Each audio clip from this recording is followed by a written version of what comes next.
Yoga for first responders, we have a specific protocol, how we deliver the yoga class to police officers, to firefighters, to EMS. And it's important for people who want to teach yoga to first responders that they understand the protocol.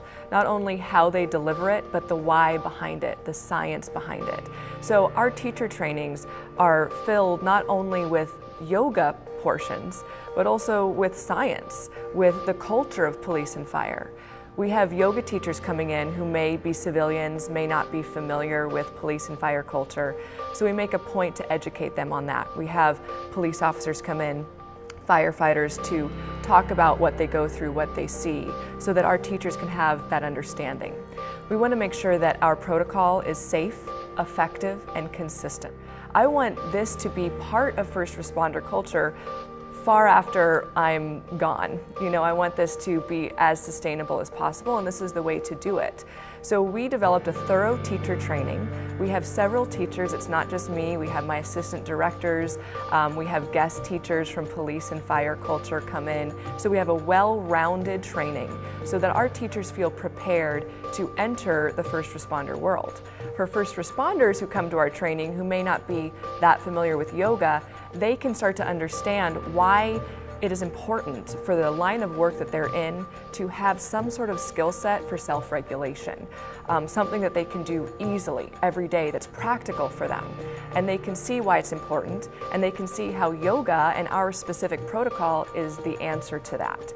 So we kind of combine first responders and civilians in our teacher training, so we have this well-rounded understanding, and it helps enhance community relations as well. Responsibility in YFFR is teaching how trauma accesses and gets stored in the body, plus introducing the teachers, if they haven't already heard, to the basic concepts of neurobiology and neurophysiology. I think this work is crucial to support those who protect and serve us. They spend so much of their time and their lives giving so much to us. It's absolutely critical that they have people that serve them in the same capacity. If you would have asked me about yoga about a year and a half ago, I would have thought you were crazy. I said, why would a cops want to do a bunch of yoga? And then as we started preparing our department members on mindfulness and emotional wellness and what things that could benefit them, we were introduced to YFFR by a local Kansas City firefighter. And she put on a session for us, and immediately I fell in love with the protocol. I couldn't believe it's something that we'd been missing for so long, because we're in a profession where we're under constant stress, operating out of a stress response, and we need ways that help us get back to operating out of the good part of our brain, the prefrontal cortex, and we never really knew how to do that before until I saw this type of protocol, and what it was amazing, because by the time I was done with this, an hour of this, I felt like a whole different person. I felt like every care I had, every pressure had just been lifted completely off of me. And it was all because I started practicing the mindful breathing, set to poses that were designed to bring me back to a place of immediate homeostasis. And to me, that was incredible and something we'd been missing in the career for a long, long time, and everybody in the class felt the exact same way. Yoga and fire culture overlap because what yoga does is it brings the sympathetic and the parasympathetic nervous systems together, which decreases heart rate, decreases your respiratory rate, and that's really imperative, especially in the fire service and wearing air tanks, your SCBA, because you want to be able to conserve your air as much as possible to be able to work longer, reduce your heart rate longer so you can work longer, and decrease some of those decrease that oxygenation to the heart. There's a lot of things that we are taught in the police academy. First thing that I can think of is the breath work, which is huge. We are taught to breathe for tactical reasons at the firearms range before we do physical training, so we have control over our neurological system. So when it's under stress, we can perform better. And that's exactly what is taught in this class, is having control over your body, your neurological system, so that you can build resilience for when you're in those situations, and also after those situations, how to come down. There are so many mental health issues that come up with first responders these days. It seems to be a job that's gotten harder in the last several years. The main symptoms that come up are related to post-traumatic stress disorder or post-traumatic stress injury, and are related to depression and anxiety. And those symptoms include being depressed, not being able to function, not being able to bounce back, being anxious, being irritable, not being able to sleep well, not taking care of yourself, becoming apathetic, not being compassionate any longer. And one of the things that yoga really addresses is the issue of resiliency, so that when first responders find themselves being stressed out on the job, they can use the techniques that yoga provides, which are very simple: breathing and movement and mental training, which can really help them to bounce back from a difficult day. We have 2 levels so far with Yoga for First Responders. We have a level 1 and a level 2. In level 1, you learn the science behind our protocol, the science behind yoga, and how to put a class together using our protocol and successfully implement it into first responder culture. This includes how to approach a police and fire department with the yoga classes. We then have a level 2 training, and this is where we go deeper into all those aspects that we covered in level 1. But also we teach and deliver police academy and fire academy curriculum. So we have a curriculum for police academies and for fire academies. We also have an in-service training curriculum.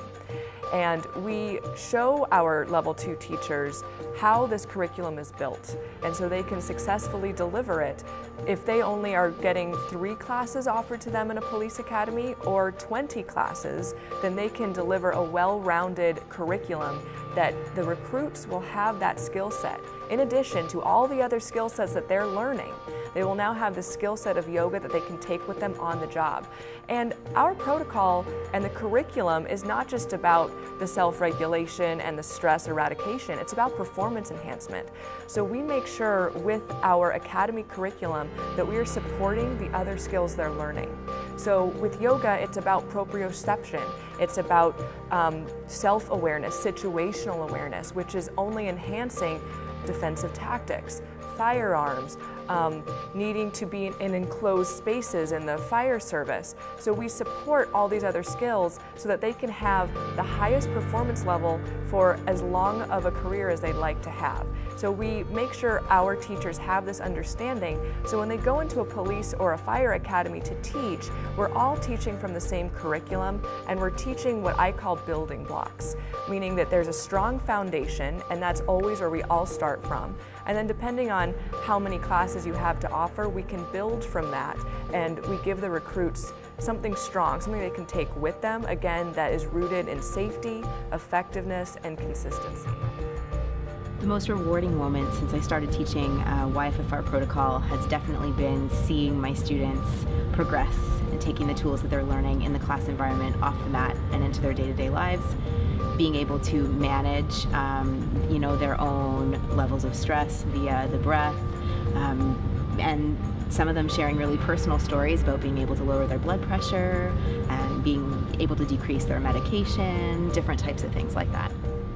The main reason that I decided to take this specific training with Yoga for First Responders really was specifically the content that it offers and the knowledge that they're offering through the training in regards to linking traditional, the tradition of yoga and everything that yoga does for us, and really placing that in modern neurological or psychological terms and linking, I guess, modern day science with ancient tradition and how these ancient practices are helping individuals like first responders or even just your average Joe out on the street be able to more effectively navigate their day-to-day life and the stresses that life brings up.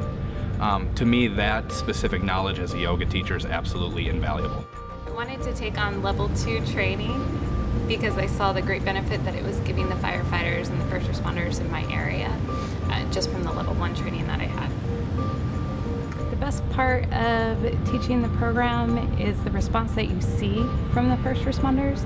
At first, they're extremely hesitant and resistant of coming in and taking some yoga classes from a yoga chick, and then you start to see that they grow on yoga and the practices are actually working and assisting them in their current job. If you'd like to attend Yoga for First Responders teacher training, we are setting them up consistently, and you can find that information out on our website, on social media, on Facebook, and we also have a monthly newsletter that you can sign up for on our website. We try to make announcements as soon as we can. We attempt to keep our training at a very high quality level. So we make sure that we're not just, spitting out trainings left and right. We take time to plan it. We make sure it's in the right facility. We're pairing with the right group of people, that we have the right teachers in place. So we take time to set up our training to make sure that it's effective and that it's a high quality and that our trainees are going to get everything they need out of it. So if we don't have a training yet in place, just wait. We're always working on it, and we're really looking forward to always getting more of this information out, and hopefully it'll just be the new norm. That's what we're looking for. The new norm in police and fire culture is to have yoga and to expect yoga in their academy. And slowly and steady and surely, we're going to make that happen. So we really hope to see you at a training soon.